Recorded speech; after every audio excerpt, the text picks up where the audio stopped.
If you're watching this at 2 a.m. because work stress is keeping you awake, then this video might just save your sanity. Your job might just be slowly destroying your mental health, and you don't even realize it. After working in what I thought was a dream role, I learned this the hardest way possible. In my last job, I hit rock bottom due to an unsustainable workload. My company had merged with a much larger one, leading to significant redundancies. I held on to my key account management role, but all of a sudden, I was the only key account manager there. So essentially, I was the key account manager for the entire country. I took over leads and responsibilities for every large client and opportunity nationwide. I was so utterly inundated. My inbox was just a constant tsunami. I couldn't give clients the attention they deserved, which absolutely killed me because I pride myself on excellent service. I couldn't sleep. I felt constant anxiety and I lost my appetite. And my mind was a hamster wheel that wouldn't stop spinning, preparing quotes, drafting emails, up until the early hours in the morning. Eventually, I lost all motivation. My job, which I once loved, became a fight that I was losing. It had changed forever, and I couldn't see a way out. And this isn't just my story. According to the American Psychological Association, 77% of workers report feeling work-related stress, and 35% say stress significantly impacts their mental health. When work consumed me, it bled into my personal life. Weekends offered no escape, only dread of what Monday would bring. I was constantly mentally exhausted, running a marathon in my head, but sleep never brought true rest. The World Health Organization estimates that depression and anxiety disorders cost the global economy roughly $1 trillion every year in lost productivity. If you're feeling this, you're not alone, and it's time to pay attention. Today, I will share 6 silent signs that your mental health is at risk and some simple, actionable steps that you can take to hopefully turn things around. The first silent sign, your body actually starts waving red flags. Persistent headaches, digestive issues, chronic fatigue, or even a weakened immune system. For me, it was that creeping anxiety and loss of appetite, and a knot in my stomach that just wouldn't loosen. Your body is screaming for help because your mind is overloaded. Here's the actionable step. Start a simple stress log. Note down when symptoms appear and what you were doing when they appeared. This will help you identify triggers. Even better, schedule a checkup with the GP to rule out other causes. Sign number 2. The Sunday scaries are getting worse. That creeping dread as the weekend ends, turning into full-blown panic attacks about Monday morning. It's not just a case of the Mondays. It's fear of the week ahead. I just remember the joy just draining from my Sundays. My base anxiety level was just constantly on edge. Here's your actionable step. Implement a Sunday buffer. Dedicate Sunday evening to non-work related activities. No emails, no work thoughts after 5 p.m. This will take focus, and you really need to dedicate yourself mentally to following this rule.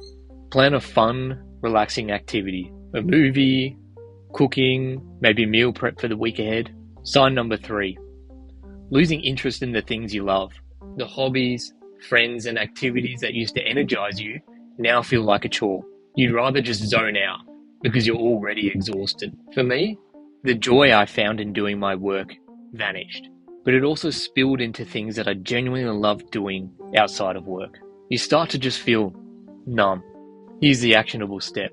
Reintegrate one small beloved activity back into your week, even if it's just for 15 to 30 minutes, whether that's reading, playing Xbox or PlayStation, or just taking a short walk. Protect that time with everything you've got. It's a non-negotiable mental health investment. Sign number 4, constant mental exhaustion.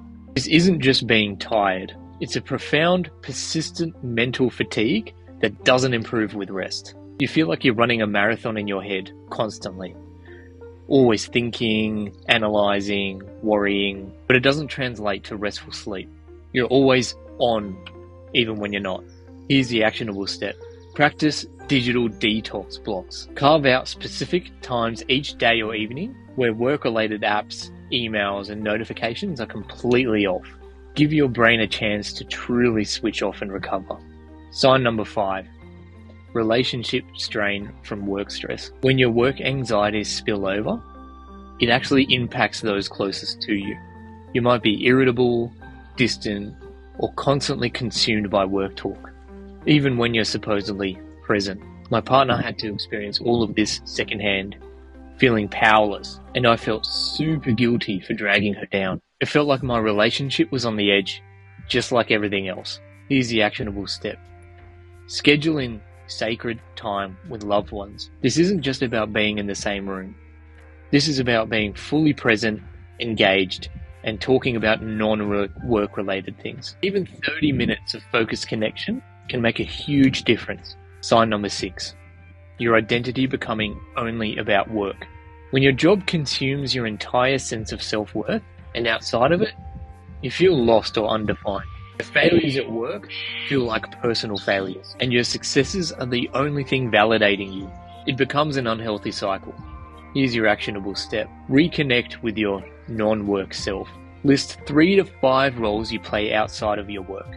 Being a good friend, an artist, athlete, community member, etc. Commit to one activity for each role per month. It helps broaden your perspective and value. For me, I eventually realized that I was only human and I could only do so much. I started to prioritize, delegate, and focus on the truly large clients and opportunities. With the incredible support of my family, friends, and especially my partner, I started to dig myself out of that hole.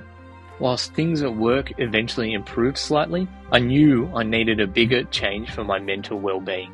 I made the leap to a new job opportunity, and things have improved drastically since. Recognizing these signs is the first, most crucial step to reclaiming your mental health and finding joy in your career again. Don't wait until the breaking point. Your mental health is a non-negotiable. Which of these silent signs resonated most with you? Share your experience in the comments below. And if you found this video helpful at all, please hit that like and subscribe button. Thanks guys.